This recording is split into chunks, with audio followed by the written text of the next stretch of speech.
Easier sum பார்த்துட்ருக்கோம். A rectangular paper of width 14 cm is rolled along its width and a cylinder of radius 20 cm is formed. Find the volume of the cylinder அப்படின்னு கொடுத்துருக்காங்க. 14 centimetre அகலம் கொண்ட ஒரு செவ்வக வடிவ தாளம். ஓகேவா, இப்படி இருக்கும். ஓகேவா, இதோட அகல பக்கங்களை இணைச்சிட்டு 20 சென்டிமீட்டர் ஆரம் கொண்ட ஒரு உருளையை உருவாக்கினால் அதன் கன அளவு என்னன்னு கேட்டிருக்காங்க. உருளைக்கு கன அளவு ஃபார்முலா பார்த்தீங்கன்னா πr²h. ஓகேவா, இதில் ஆரம் அவங்களே கொடுத்துட்டாங்க, ஆர் கொடுத்துட்டாங்க, ஹெச் கொடுக்காம இப்படி கொடுத்துருக்காங்க. அதாவது இங்கே பாருங்களேன், இது 14 சென்டிமீட்டர் அளவில் இந்த அகலத்தில் பேப்பர் இருக்குன்னா இப்போ இது அப்படியே ரோல் பண்ணி பாருங்கள். ரோல் பண்ணும்போது அதுதான் ஹைட்டாக வரும். அப்போ 14 சென்டிமீட்டர்ன்றது ஹைட்டு. இப்போ ஆரமும் தெரியும், ஹெச்சும் தெரியும். சப்ஸ்டியூட் பண்ணலாம். 22/7 ஆரம் எவ்வளோ 20 × 20, ஹெச் எவ்வளோ 14.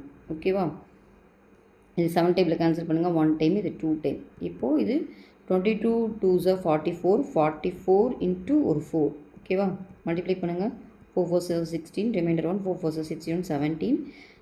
இங்கே வந்து 176ன்னு வருது. ஆல்ரெடி இங்கே 2 0 இருக்குது. ஓகேவா, இது வால்யூம்ன்றதுனால சென்டிமீட்டர் க்யூப் வரும். ஸோ இந்த சம்மோட ஆன்சர் பார்த்தீங்கன்னா 17,600. ஓகே.